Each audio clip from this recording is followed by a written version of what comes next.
ሰላም እንዴት ናችሁ? ወደ ቻናላችን ቤተሰቦች ዛሬ በዚህ ቪዲዮ ደግሞ ልዩ አገላለጾችን እናያለን። ስፔሻል ኤክስፕሬሽንስ ኢን እንግሊሽ a little bird told me ካልኩት ወፍ ነገረችን እያልኩ ነው። የሰማሁበትን ምንጭ ላለመናገር ፈልጌ ማለት ነው።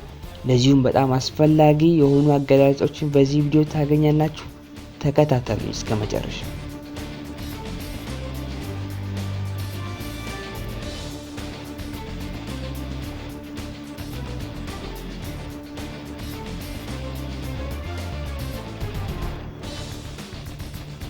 bad shoot የተሳሳተ ግምት። ለምሳሌ the answer he gave to his teacher in a bad shoot ካልኩት ለአስተማሪው በተሳሳተ ግምት መልሷል እያልኩ ነው። bad shoot የተሳሳተ ግምት bad shoot። backbone በጣም ጠቃሚ ሰው ወይም የጀርባ አጥንት backbone። ለምሳሌ people like him are the backbone of the country እንደሱ አይነት ሰዎች ለሀገራችን በጣም ጠቃሚ ናቸው ለማለት backbone መጠቀም ይችላል። በጣም ጠቃሚ ሰው የሚለውን ለማመልከት።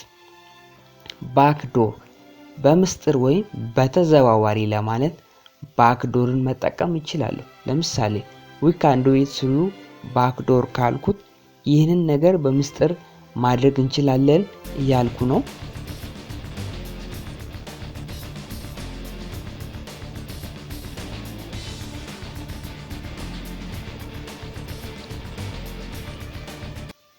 breach of promise ቃልን ማጠፍ breach of promise ቃልን ማጠፍ። please don't breach the promise ካልኩት ቃልን እንዳታጠፍ እያልኩ ነው። ቃልን ማጠፍ breach of promise ይባላል። ቃልን ማጠፍ breach of promise። bag እንደ ባጌጅ ከነቅራቅንቦ ከነጓዝ ጉዝጓዝ ለማለት bag እንደ ባጌጅ ማለት ትችላላችሁ። ለምሳሌ I don't wanna see you again go with your bag እንደ ባጌጅ ካልኩት ዳግም ላይ አልፈልግም እቃይን ወይም ቅራቅንቦን ሰብስበህ ሂድ እያልኩ ነው። bad or poor memory ነገሮችን በቀላሉ መርሳት bad or poor memory። she has bad or poor memory ካልኩት ነገሮችን በቀላሉ ትረሳለች እያልኩ ነው። bad or poor memory ነገሮችን በቀላሉ መርሳት።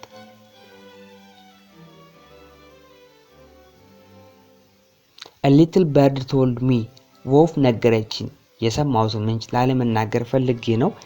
ለምሳሌ a little bird told me that you have got a promotion ካልኩት የስራ እድገት እንዳገኘው ሰምቻለሁ ግን የሰማሁትን ምንጭ አልነግርም እያልኩ ነው።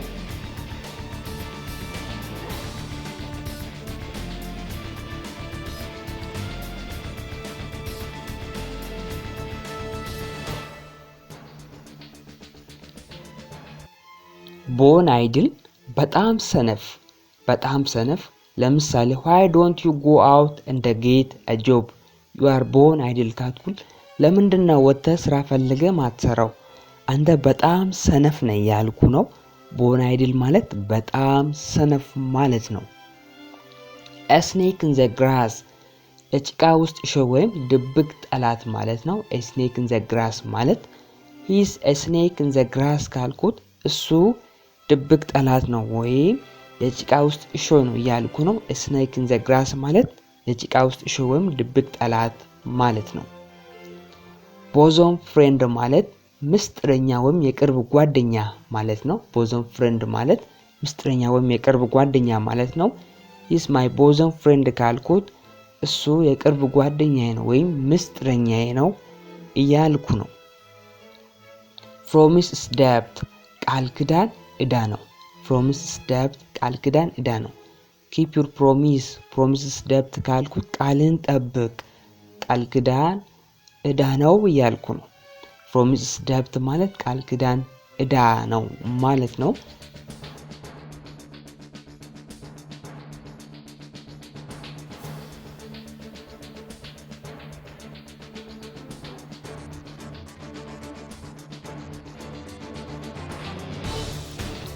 ክብራን ቤተሰቦች ስለምሳሌ አባባሎች የተሰራ ደስ የሚል ቪዲዮ በዚህ ቻናል ታገኛላችሁ።